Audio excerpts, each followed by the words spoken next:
GR Swaminathan அவர்களுக்கு இருக்கக்கூடிய அந்த ரிலீஜியஸ் அஃபினிட்டி, அவர்களுக்கு இருக்கக்கூடிய அந்த பிராமினிக்கல் பேட்ரியாக்கியினோட மைண்ட் செட்டை யாரும் சொல்லல. அவரே பல மேடைகள்ல சொல்லியிருக்கிறாரு, நான் சனாதன கூறுகளின் படிதான் நான் தீர்ப்பை வழங்குவேன். பல விடயங்கள்ல ஈவன் ஒரு மேடையில அவர் தெள்ள தெளிவாக ஒரு விஷயங்களை சொல்றாரு.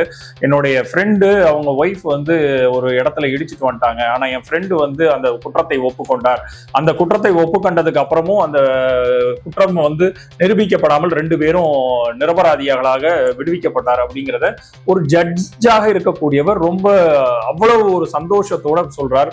அப்போ நீதிமானை வழங்கக்கூடிய நீதிக்கு உங்க கண்ணுக்கு முன்னாடி தெரிகிற ஒரு டிஸ்போசல் ஆஃப் ஒரு ஃபேக்ட்ஸை கூட உங்களால் அதை நீதியின் கண்களில் பார்க்க முடியவில்லை. கான்ஸ்டிடியூஷனல் உங்களுக்கு கொடுத்திருக்கக்கூடிய உச்சபட்ச அதிகாரத்தை வைத்து உங்களால் பார்க்க முடியவில்லை அப்படின்னா, இதே இந்த GR சுவாமிநாதன் அவர்கள் எப்படி ஒரு நீதியை ஒட்டுமொத்தமாக சனாதனத்தின் பார்வையில், மனுசுமதியினுடைய பார்வையில் பார்த்து நீதியை வழங்குவேன் என்று கூறுவது போல, இன்னொரு இஸ்லாமியரோ இன்னொரு கிறிஸ்துவரோ அந்த இடத்துல ஜட்ஜாக இருந்தார்கள் என்னால், ஒருத்தர் குரானை வைத்து அங்க என்ன சொல்லியிருக்குதோ அதை வச்சு நாங்க நீதி சொல்வோம், ஒருத்தர் பைபிளை வச்சு நான் நீதி சொல்வோம் அப்படின்னா, இந்த நாட்டினுடைய அந்த செக்குலர் ஃபேப்ரிக்கு என்னதான் இங்க ஒரு புண்ணியம் இருக்குது, என்ன சொல்றது, என்ன விதமான பயன் இருக்குது அப்படிங்கிற ஒரு பார்வையை தொடர்ச்சியாக திராவிட முன்னேற்ற கழகத்தினர் எழுப்பிக் கொண்டே இருக்கிறார்கள். அது போக இங்க இருக்கக்கூடிய சமத்துவத்தை விரும்பக்கூடிய பொதுமக்களுமே திரு ஜஸ்டிஸ் GR சுவாமிநாதன் அவர்களுடைய இந்த ஒருதலை பட்சமான பார்ட்டிஷனாக இருக்கக்கூடிய இந்த தீர்ப்பை தொடர்ச்சியாக கேள்வி எழுப்பிக் கொண்டே வந்திருக்கிறார்கள் அப்படிங்கிறத பாக்குறோம்.